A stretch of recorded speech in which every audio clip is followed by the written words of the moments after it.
We're really super excited about having you all here.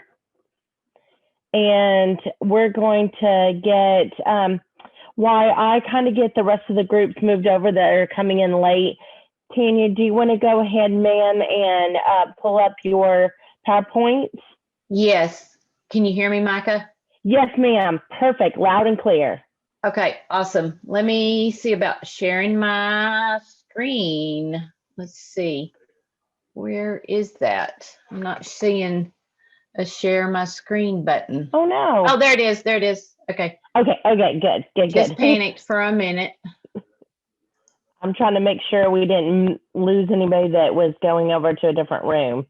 Yeah. I think she's able to change them over and see them on her end. So I think we're okay. Okay. Do y'all see a slide? Yes, ma'am. Looks great. Okay. We're really excited about having Tanya here, and she's going to be talking about oral reasons for consumers. So thank you so much for coming and joining us all the way from up in Decatur. So we appreciate you so much.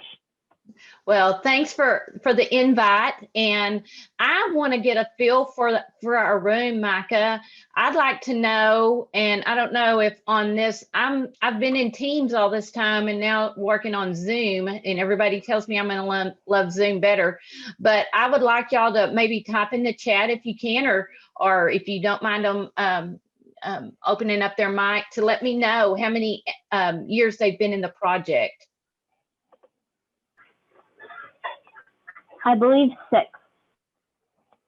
Okay, 6. That's good. Anybody else? We've been in the project for about 4 years. Okay. All right. Do I have any that's their first year? I hear a 4. Okay. Anybody else? What counties do I have on here? I know I have some Milam. Who else do I have? What other counties? I think we see a Bell County. Okay. Leon. Okay, so a few different counties, right? Yes, ma'am. Okay, awesome.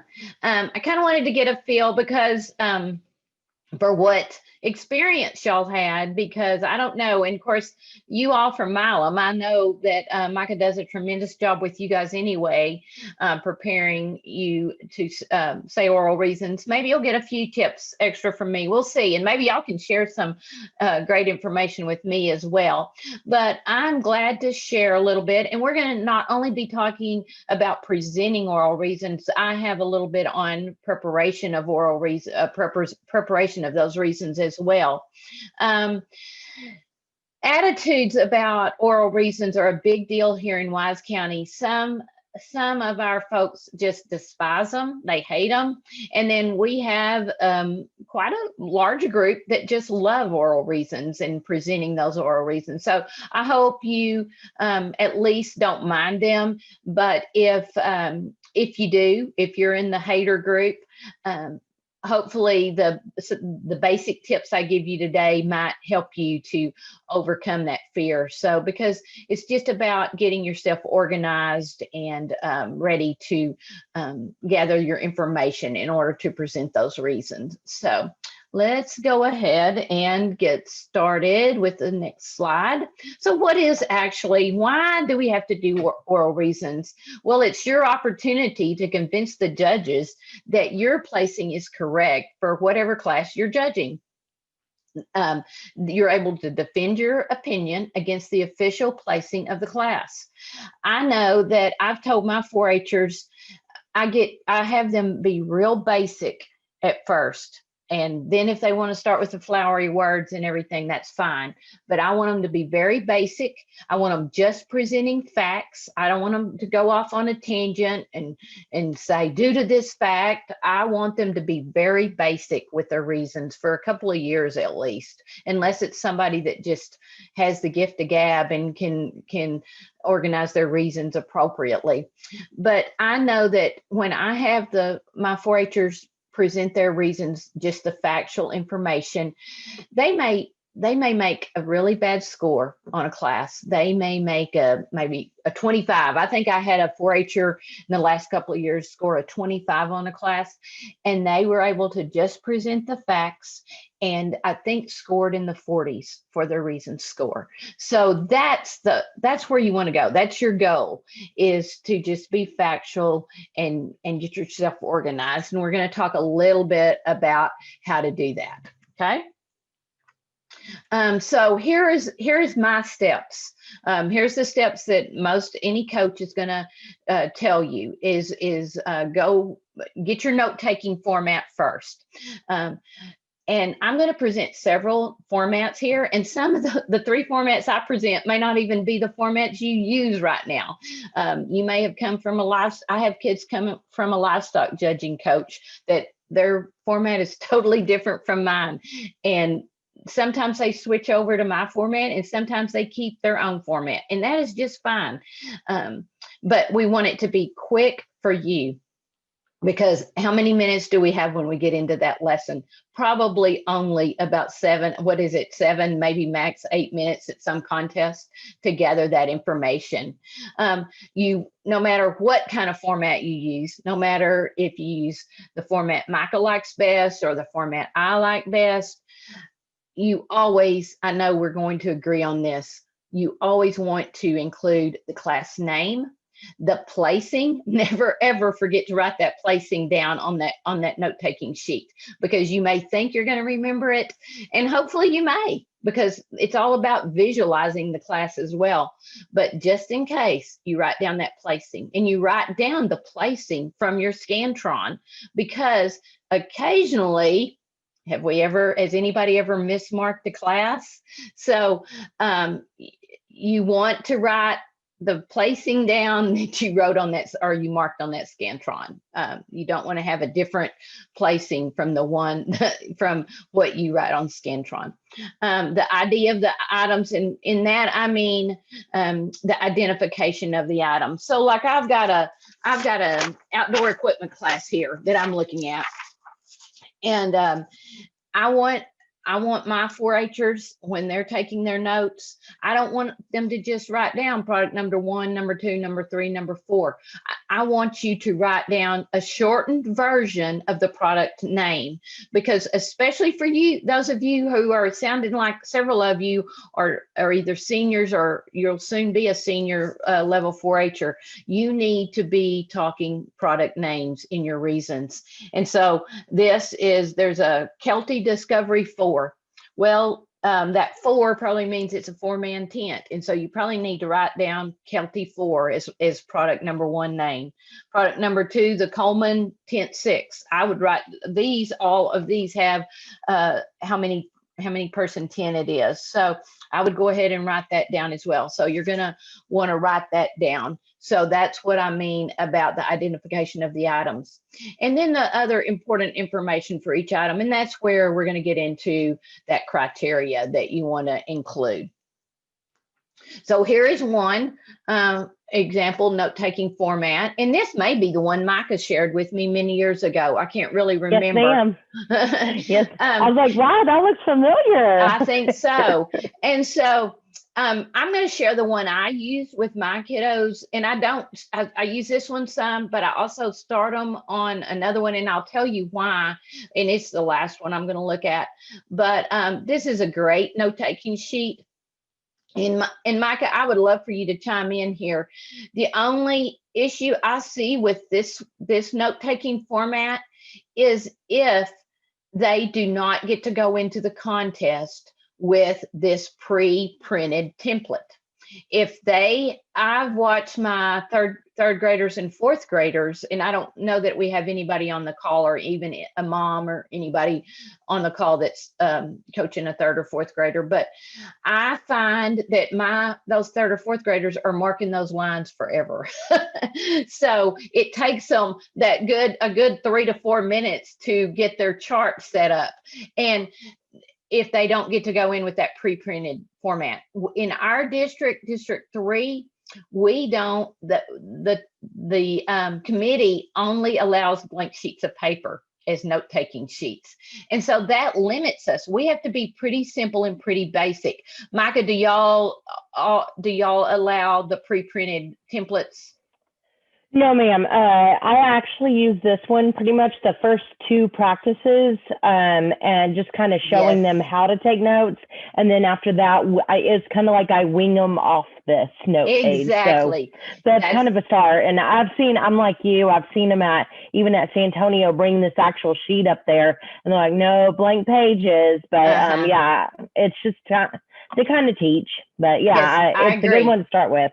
Yes, this is a really good one, because look up there at the top. And I mean, Micah teaches her, this is not just for reasons. This is for, you hope your 4-Hers are using this to place a class as well. But that top part, of course, there's the class name, the placing that you're going to write down last. But just the name of the person that you can refer to in the reasons, that's really a good thing, to have Joe's name written down or Evan's name written down. And then the needs. And I know y'all probably know the difference between needs and wants, and then writing down that want. And I kind of changed this up a little bit from what Micah had.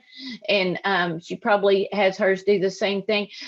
So you would write those needs at the top, and then prioritize your needs. Need 1, need 2, need 3, need 4 when you get down into the actual grid. But then I went ahead and put a want, because sometimes it really doesn't matter what color they have, but they might prefer the color blue. So that would be a want. But that want needs to be the very last thing that on your priority list. And price, of course, would always be the first one. But that little chart, and I'm like Micah, a good weaning off is great. Just the first couple of practices, and I'm going to get to a format that I agree with her totally. But gather all that information, all of that needs to be on there. Here's another one, and I found this. I really kind of like this one. This was from South Dakota. I kind of did a lot of research, see if anybody else had some better ways of doing it than I do. And I really like this one from the South Dakota. And there's going to be a link to their website at the end of the slides. But it has the class at the top, and then the situation. So on that, you would write, like I'm reading off my outdoor equipment, Evan and his friend Isaac, and they're going with 2 other friends on a weekend. It's just a weekend camping trip. And so that's kind of just the situation. But then with your criteria, their criteria is that there's 4 of them. So they're going to want at least a 4-man tent. And of course, the top, though, what's the price? I always have my kiddos scan for that price. And so $250 is their limit on a price. And so anyway, you would list that under the blue where it says criteria, and the white, that's where you're going to list your criteria. And then I kind of missed your class item descriptions are written down up above the criteria. And also I would say, okay, so their limit on this outdoor equipment is $250. And I know you're kind of having to visualize this.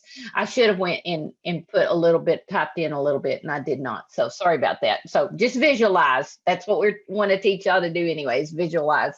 But so under criteria, you would write $250. That's their limit. That's their budget. But then do you just, on product number 1, did you just give it a check mark? If it's like the Kelty is $150, do you just give it a check mark? No, you might just give it a check mark if you were just judging the class. But if you need it for reasons later on, if you might be judging this class, the very first class, do you just want to check mark there? No, you want to write that in that box. You want to write $150. So rather than just giving checks and X's, you want to write, scribble the actual information in those boxes. So you will. I'm hoping you kind of add some of that for you in annotation. Okay, so great. Yes. As you go along, I'm following along. Okay, awesome. Love it. All right. So see where she wrote that $250 in over there in that box 1. Yeah, so that's $150. Then the Coleman, the number 2 product, is $180. So then you're going to want to that helps you know if product 1 is a 4-man tent, if it's going to meet all the criteria, it probably is going to be placed above. But anyway, that's in deciding. That's not really in the oral reasons, but you still will refer to those prices in your oral reasons presentation. Okay, let's look at this is the template that I started with, this note-taking format. And this is a really easy one to teach kids. Like Micah said, just a couple of practices and then you get it taken away from you. I kind of just have them make a cross. But up at the top is the class name and the placing, and then the criteria is just listed. The only thing I don't like about it is the fact I sure do like those boxes that Micah uses on hers, but we have used this one, and some kids, some of my older kids that I started with on this 8 years ago, they still love this one. They say it's the easiest one to get down. So to get down when they get into that judging room. So you just include all the product information and there on it, and you've got it. It's pretty easy. Okay, so it's just what you can do and what works for you. Okay, and then like you say, very few contests allow you to go in with this pre-printed template. Okay, so let's go ahead and look here. Okay, so we've got our notes taken. Now we're ready to present our oral reasons. So the reason this is so important to get you a good format for taking notes is to set you up to be able to have a natural flow when you practice to present your reasons. Oral reasons should always start with an opening statement. You should always then, and you're going to be talking about the scenario for that class. I'll go to that in just a minute when we look at a sample set. Then you're going to talk about each pair, and when you talk about, we're going to talk more about the comparison of each pair. And that's where it's really hard sometimes for my younger kiddos to grasp. You're not talking about the whole class. You're only talking about your top pair, middle pair, and bottom pair. And so we're going to look at that in just a second. And then this is where it can really save you, this third bullet here under suggested outline, because that is if you mess up a class really bad, if you score really low. But if you have got your grants in place, that will get you those points to get you back up to the top. So we'll talk about that in just a minute. And then you just need to have that strong conclusion or closing statement as well. All right, so here is and this is one of those, you get it about 2 times. This is the reasons template I use with my kids after they judge a practice at project practices. After they come in and they judge a class, and then I break it to them that they got to do oral reasons. I hand them this little template and I say, okay, now I want you to fill this in. And so they fill this in. And you see, I place this class of, so what's the name of the class? When placing this class, this class of, like it would be outdoor equipment, 1, 2, 3, 4. When placing this class, I considered. So that's the criteria. All right. And we're going to talk a little bit about another general statement in just a minute.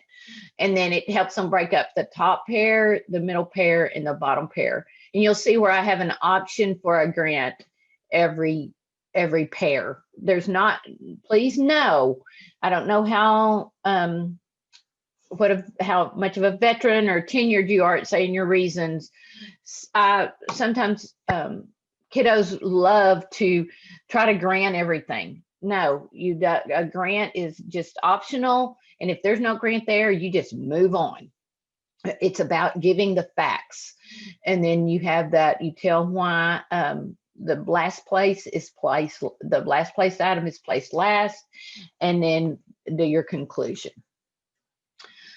All right, let's see. Okay, here is a sample set of reasons, and I can tell y'all, do y'all have this It's on the Texas 4-H website, and this is where I found it. It's consumer decision making, presenting oral reasons. This is a really good little document here. It's a good basic, and it's got a class of pencils. This is about pencils. This sample set of reasons that I included here. So if you don't, and I'll have the link to that at the end of the slides. But and Micah, keep me straight on time. Yeah. I don't know what time it is. Yeah, you're doing great. Yeah, it's at 6:30, and we have till 7, and we just need to leave some time for Mallory. So okay. If you want to give it, Luis is not on. Luis is not on. Yeah, I did not ever see him. Okay. One thing I did have in the chat, someone asked, "What is a grant?" Okay, we're about to get into that granting. Okay, good question. Perfect segue there. So here's my opening statement on these reasons for pencils. So the opening set would say, I place this class of pencils 3, 2, 4, 1. And then that's just your opening statement. Then you're encouraged to have a general statement about the class. So this is their statement. I found this class of pencils easy to judge with a definite top and a definite bottom. So that's their general statement. Okay. And I have 4-Hers struggle with this. I don't push this first sentence, as I would rather see the second sentence included. So I have them say my basic, and you can move on to more higher level language, but just a basic set would be, when placing this class, so what'd you consider? I considered the length of the pencil and eraser and the sharpness of the point when placing this class. All right. Or on like this set of tents I've got in front of me. When placing this class of outdoor equipment, I considered that Evan and his friends needed a 4-man tent, at least a 4-man tent. They needed a rain fly because it says something about a chance of rain in the forecast. And they want it to be lightweight. They must be having to pack it in a ways. And the maximum amount of money they can spend is $250. And so that is telling your criteria. Okay, so you've got your opening statement, you got your general statement. Next, you're going to move on to this top pair. Okay, so we're talking about these two pencils. They place 3 over 2. You're only worried about the top pair. Here's sometimes where you can make a little mistake, and I don't want to focus on all bad things. I want to give you the good things, but it's what I've seen. So I think it's good to help you know to try to avoid it. Remember, you're just talking about why you put 3 over 2. It's because it was the longest pencil with the sharpest point and the biggest eraser. So you could even start, I don't mind you adding in, I found a great pencil to place at the top of the class. It's placed over 2 because it's the longest pencil with the sharpest point and biggest eraser. Okay, so that's your top pair. There is nothing, I don't think. Let me look at my next statement. Nope. So there is nothing better about 2 than 3. There was not one thing better about 2. So there's no grant in the top pair. Let's look at the next slide where we talk about the middle pair. And I should have changed that when I did my thing. This was exactly copied from the document. I call it the middle pair. In the middle pair, or you could say moving on to the middle pair, you want to have some connection words. Moving on to the middle pair, I place 2 over 4 because 2 is longer than 4 with a sharper point. So you're talking about why 2 is the better pencil. This is the middle pair. Okay. Remember, the placing is 3, 2, 4, 1, I think. Yes. So you're only talking about 2 over 4. It's the middle pair there. And but look, there's a grant on this one. 4, I just teach in the basics. I grant that 4 does have a bigger eraser than 2. Okay, so there's a grant.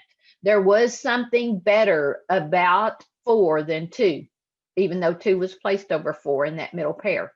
Okay, you might type in the chat, does that help? You only grant something when there is something better about the bottom of the pair.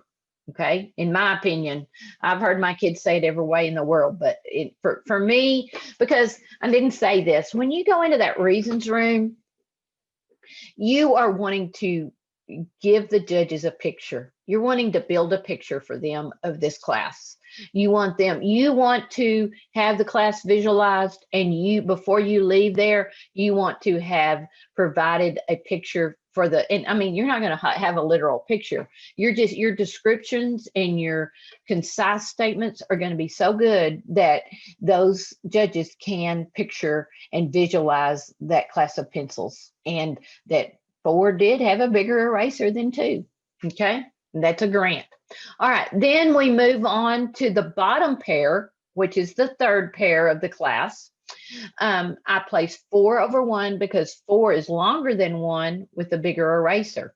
But look here, we didn't talk about sharper points. So what do you think? You think they're going to grant? I think they're going to grant. I do grant that 1 has a sharper point than 4. So remember, the bottom pair was 4 over 1.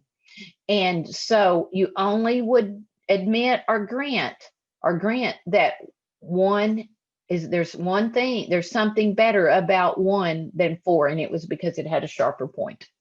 So then you move on to why did 1 though? It did have a sharper point, but why did it have to go on the bottom? I placed 1 last because it is the shortest pencil of the 4 with an eraser that is not only the smallest, but it is also black and might smear. Okay, so they found that. And then therefore I placed this class of pencils, 3, 2, 4, 1. Okay, so that is a simple set of reasons. I hope that has helped that person that was wondering about a grant. That's how I teach to just grant to the lower placing for each pair.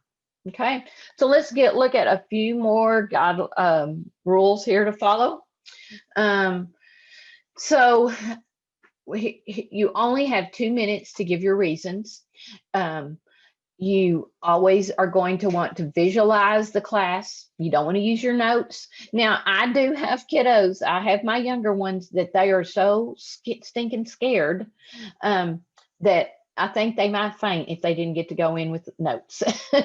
So we say, okay. And with our district contest, we do not disqualify for taking your notes in. Now, does that mean the judges won't maybe take off a couple of points? Probably not. They are, because you really are not supposed to take your notes in.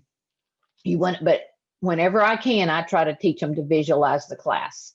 And so that note taking, that reason format that I showed you just a little bit to help you get your notes down in your grants the first couple of times. I take that away from the kids about the 3rd class. And even when they come in here in this office to say their practice set of reasons, they think, because it's practice and it's after school, they think, oh, she's going to let me I've had a rough day. She's going to let me have my notes. Well, I take the notes away from them, and I won't let them have them. And I just give me what you got. And so they learn quickly that they're not going to be able to have those notes but occasionally there's an exception to be made. So don't ever not participate in consumer because you think you can't use your notes, especially if you're younger. I would think there could be some exceptions made, but I don't know for sure in District 8. On the tone of your voice, you want to speak slightly louder than an ordinary tone of voice. You want to back up from the table. The guidelines in one of the documents I used as a resource said 6 to 10 foot. I have my kiddos back away a couple of steps backwards from the table. If there's a table, sometimes there's not a table. Sometimes the judges are sitting in a chair. So then you would use the 6 to 10 foot guideline. Be sure to use, we haven't talked about, well, we did a little bit about the comparison words. You want to compare. You don't want to just state, okay, number 1 had a sharp point. It had a the large eraser. You want to use words like comparison words. Largest eraser, sharpest point, okay, longest. So use those comparison words. We call it being listy. Very good. Okay, good. Being listy. I like that. So bring out those outstanding differences among the items. Okay. Be concise and definite. So here's a few of these words. Don't use words like, oh man, they laugh at me, the kiddos do, about me saying they can't take, I won't let them say the word cheap. It was the cheapest, Tanya, it was the cheapest. I say, no. I make them use words like cost efficient or cost effective. It was the most cost effective. It was the most economical, things like that. We don't use words cheap, cheaper, cheapest. Even though that is a comparison word, we don't use those words. You want to use precise words like sharper, lighter weight, easier to use, less expensive, more expensive. Oh, what's he holding up? I can't see it. What's he holding up? Joseph, what do you have on there? Oh. Oh, I see. Do you ask if he had to wear a mask when he's saying his reasons? Probably not, because we'll have y'all doing 6 feet apart. We haven't got that far yet on there, but that's a really good question, Joseph. Good question, because we haven't talked about. I'm on the consumer committee in District 3 too, so that's something we need to cover because people are going to be wondering about it. Okay, go ahead, Micah. Did you have something? No. Okay, and then I was going to say it probably not. Okay. Yeah, because we'll have them 6 to 10. Yeah, it says 6 to 10 foot. So, yep. And end your reasons strongly. Here's a little bit more on rules to follow, given your reasons. For me, big fancy words are not important. Use everyday terminology. Now, I can't tell you that I don't like on the senior level, maybe senior year 4-Hers, when I'm judging reasons, I do like a set of good big fancy words if they can do it appropriately. I've seen 4-Hers so many times not use those fancy words appropriately. So just use your everyday terminology and use those basic facts. The truth about the class is the most important. I would suggest that you judge a class and then create a set of reasons and get in front of a mirror or record yourself on your phone or your iPad and then and evaluate what you did. And then finally, I think I wrote some more things down. Remember to have, that judge is evaluating you the minute you step foot across into that room with them. So get your confident, your shoulders back, your smile on your face, a little smile on your face. So have that confidence when you walk into the room, whether you really have it or not. Dress appropriately. I especially like for my seniors to dress up. Of course, a collared shirt is a must for anybody. And seniors, they love to, or I have some that like to wear a tie. I don't know that it's always necessary, but a neat appearance.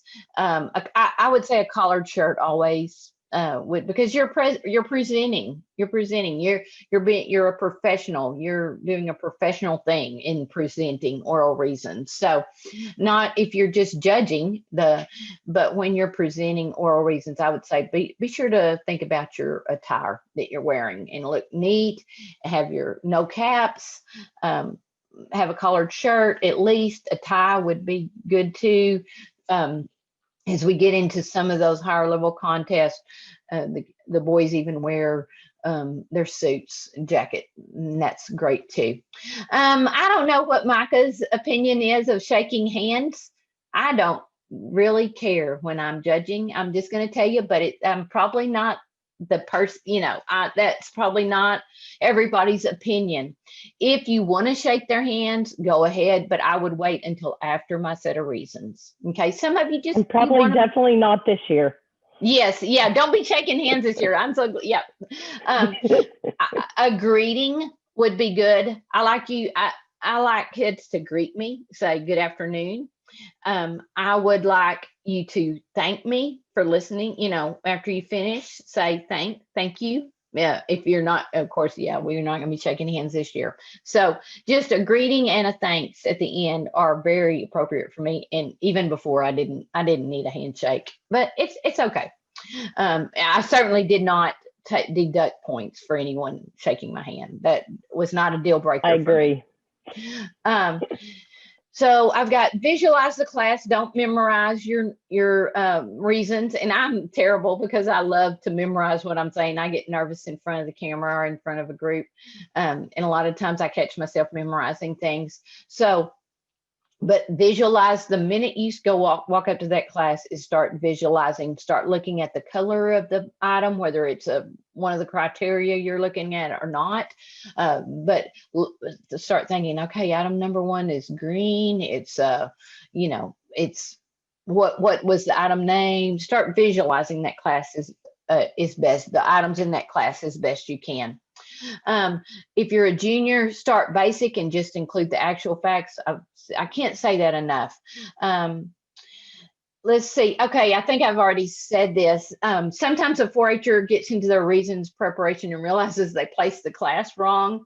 But no worries on reasons. You can gain those points back if you actually just give the facts and use those grants. It can really raise your score up by if you just present the facts and tell the judge. I mean, don't sit there when you don't walk into the room and say, "Oh, I placed the class wrong." You just defend yourself. You just give your facts and just tell the way you placed it and finish up strong. Let's see. Resources. Here's my resources. So I use the 4-H Consumer Decision Making Oral Reasons website, or Oral Reasons I showed you a while ago. It's on the Texas 4-H website. Then I used a little bit of some information from the Explorer Consumer Decision Making Guide, and then I used the South Dakota Coaches Guide as well. So it had some good information in it, but so everybody's different. Every coach is different. Do any of you have anything to contribute before Micah turns it over to, is it Mallory, about how do you get past getting your reasons prepared and presented? Maybe we could have time for a couple of you. Come on, speak up. This will be good for your record book if you say you gave information in a district or a central region presentation. Anybody? Someone does ask if juniors do reasons, and no, they don't, but it's a good time to always listen and learn now, so that way you're ready, and also make sure that you take notes. Yes, you always learn to take notes now. See, we have our juniors do reasons, and it is a little bit of a stressful thing for them. I've thought about trying to bring up over the years that we don't do them. But anyway, we just left it because we hadn't had a 4-H'er pass out on us yet or anything. They make it through. So we just go ahead in District 3 with our reasons. But good, you juniors, if we've got any juniors on here, just start taking great notes and you'll be ready when you get to be an intermediate. Anybody else?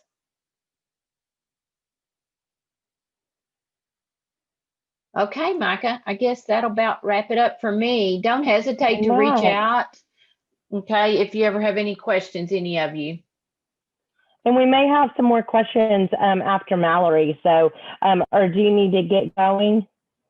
Do you mind hanging out just a little bit longer for Mallory? It's fine. I can hang out. Okay, because they might think of a question after Mallory goes for you. So, got to get those processing wheels going. Okay, good deal. All right. Well, I appreciate it. If y'all, I think she deserves a round of applause. So I'm giving my applause-o-meter for you. So thank you. Thank you. It's very well. I have to say, I don't know about you, but I actually learned some new techniques too myself, and I've been doing this for over 20 years. So I love it. Love it.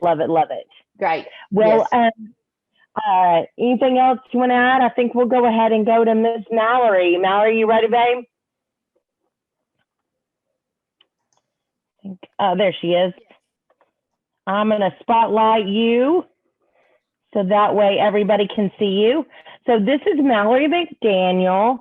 and she is our Milam County 4-H member, and she's a junior in high school, and she actually just recently, her team won first place at the Utah National Consumer Team. So they got first place at Utah National. So we're really proud of them. So Mallory's going to give us some tips as a 4-H member, and then you can ask her, Miss Tanya, any questions you might have. So take it away, Miss Mallory. Can y'all hear me first off before I start talking? You're really quiet. I don't know. You might turn up your audio settings just a little bit more. Is Try that better again. or not? Yes, much better, much better. So as far as my format, I typically go placing, I describe the scenario, and then I give my top pair, my middle pair, my bottom pair, and then I talk about the one I placed last. And then I repeat my placing.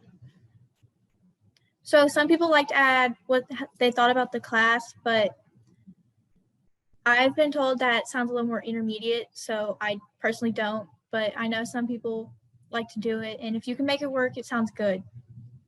But my main thing when I give reasons is my word choice. Like Miss Tanya mentioned, not saying the word cheap, that's one of our rules too. So instead you can say it's less expensive, more expensive, or it's pricier. When you call something cheap, you imply that it's cheaply made instead of less expensive. So you want to make sure your word choice describes what you want to say. You don't want to use the word like or say like, I think it's, because that makes your reason sound really bad and it looks like you don't really know what you're talking about. So even if you don't really know what you're talking about, you want to try to make it flow. With your grades and criticisms, I prefer to do my criticism first. So I say, well, I criticize that product one isn't whatever I say. I grant that product one has, and then I give my grants.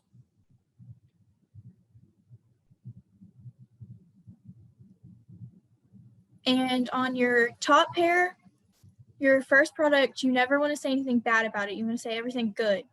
And then the product you place last, you don't want to say anything good. You always want to say the bad stuff about it. When I take notes, I mostly use a table personally, but I have friends who don't and they use different method of notes, but you really just want to use what works for you. You also want to make sure you get down the name and anything else you might need, because at San Antonio, my first year doing consumer, I forgot to write down the name for my reasons. And I was freaking out because I didn't know, I think his name was Joe, but I didn't know what his name was, and I didn't know how I was going to give my reasons. So you want to make sure you have all the information, or else your reasons are going to be incomplete. I did figure out his name though, but you definitely want to make sure you have everything. The most important thing is why you placed the stuff. So make sure why you ranked the class how you did is written down.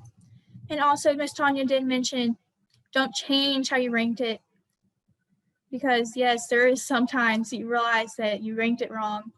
But if you go back and change it, it's going to look bad because your judges are able to see what you placed the class. When you go into the room, I typically introduce myself and go shake their hand. So I'm like, hi, I'm Mallory McDaniel. I go shake the judge's hand, they introduce themselves, I ask them how they are. If you're in a virtual format, it's going to be different, but you want to be friendly to the judges, ask them how they are, how their day is going, introduce yourself. You want to make a good impression, try to get them to like you before you even start talking. Before you're about to present, you want to ask if the judges are ready. So I say, are the judges ready? Is the judge ready? Make sure that they're ready before you just start talking, and then they're surprised. After you finish your reasons, tell them thank you and thank them for their time. You definitely want to be polite and courteous to the judges. Tell them have a good day.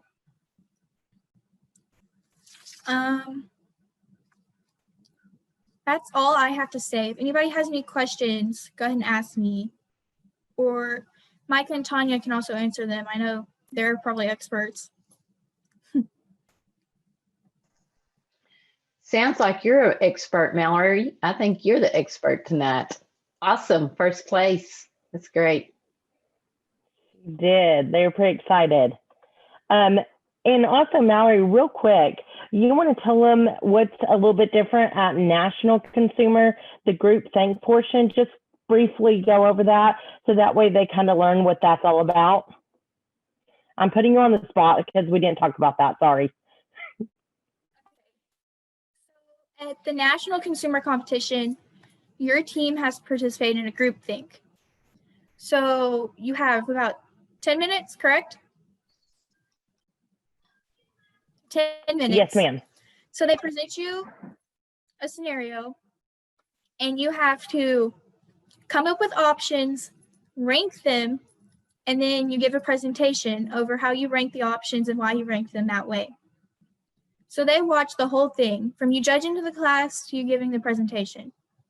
So you have to be able to work well as a team, but also be able to justify why you placed it in your presentation.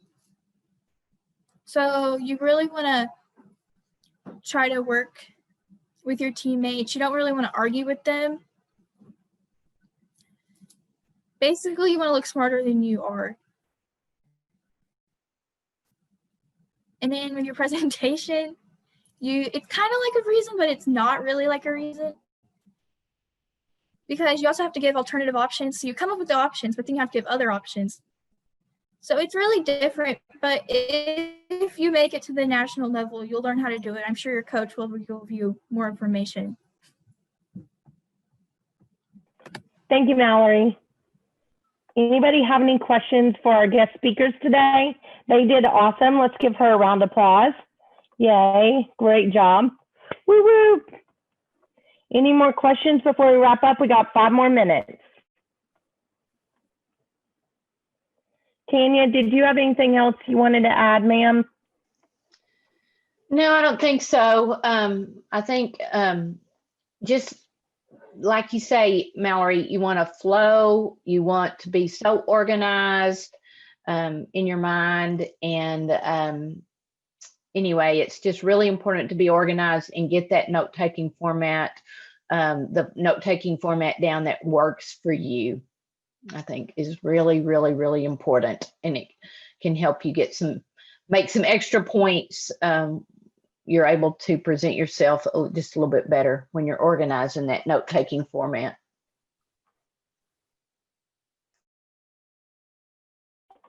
Awesome. Thank you, ladies. Y'all are amazing. We appreciate y'all's time tonight. And I don't know about you, Megan and I were talking, and we think this was pretty awesome night. So Megan, you want to add anything else? No, we thank you all for coming.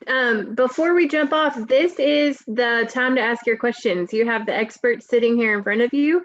And so if you have questions, go ahead and drop them in the chat and we'll get Tanya and Mallory to answer them. If not, I would like to say a huge thank you to both Tanya and Mallory for joining us tonight and sharing all of their wisdom with us. And we hopefully, it does say it's recording, so hopefully the recording will be online tomorrow.